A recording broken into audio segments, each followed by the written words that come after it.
Hey everyone, it's Tur here, and I'm doing a quick debrief on our most recent game against the Dallas Empire. So going to the series obviously meant a lot.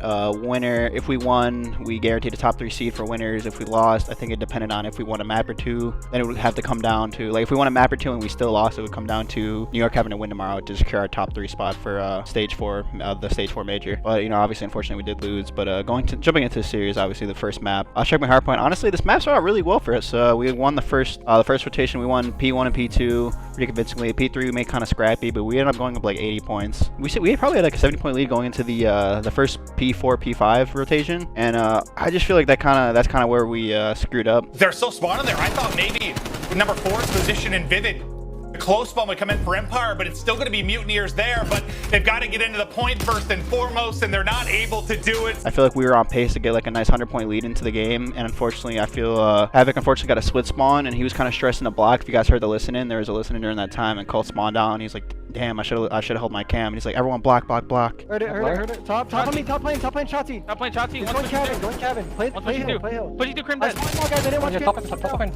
Stay alive in the back. You have to stay alive. There's Exit Shotzi. But unfortunately, one of them got a split that we couldn't read because on P5 there's 2 wood spawns. There's a tower spawn and there's a deep, like the deep hallway spawn. And unfortunately, they got the deep hallway spawn because obviously you can't block those both at the same time. So they ended up getting that deep spawn, and unfortunately we did.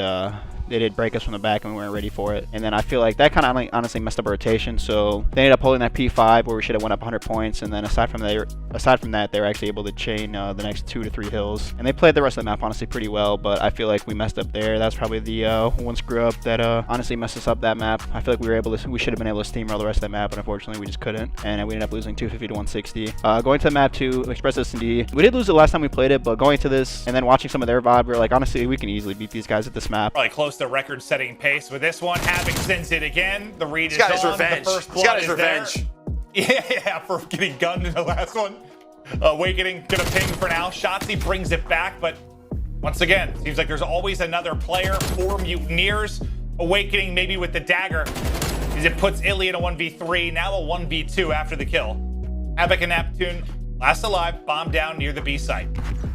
Oh, I thought they were gonna line up, and it was close. Right. It was all close. Right. And honestly, that's exactly what we did. I feel like every round honestly went our way. We won 6-0 pretty convincingly. Yeah, it was a pretty good map out of us. And then checkmate control. Might be able to chain it together, but Illy is there to follow it up. Onto the point they go, looking for the minute extension. Neptune can play spoiler, and it's Neptune that does exactly that. Through on the flank, takes down both. 10 seconds on the clock as he's looking to close it out.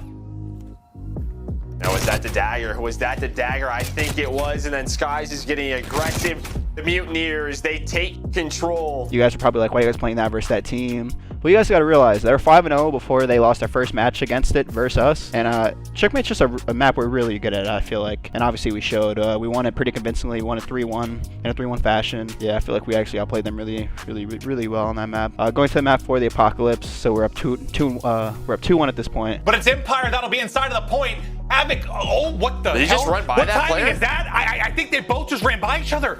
I thought he saw him. Shotzi's the one that's going to trap back and win it. Now the spawn's there for Empire. 15 points separate these two squads. And they gotta try to contest as well. They have to try to contest. I mean, you get that kill if you're Awakening, but there's 2 players here, and they got a challenge right away, and they are going to. Just a couple of seconds left. Skies tries to jump it, but it's Vivid who bounces back. So the Apocalypse hard point, it honestly didn't start our way.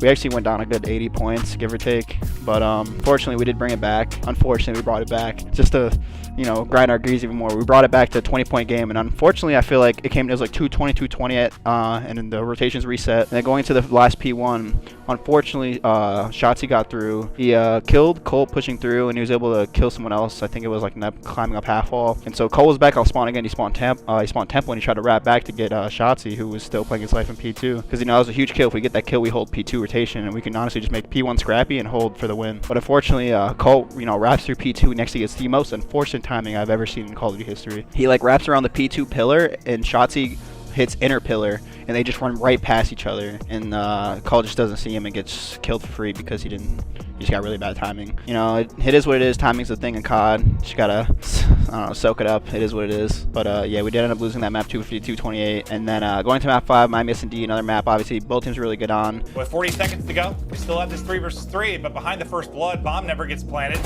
They never actually open up the site due to Vivid making plays. What a series he's had. It's either been brilliant or rough, it feels like. But he's going big here in the final round. They can close it out 6-2. It's all on Big Wake to try and clutch.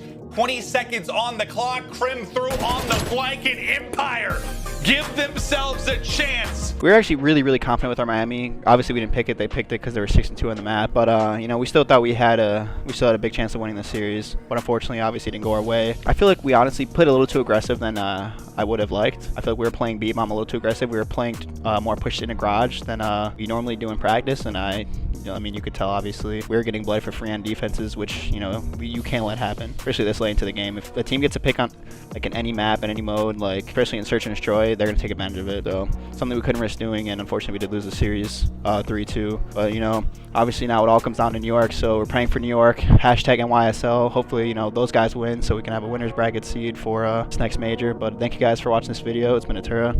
Thank you guys again.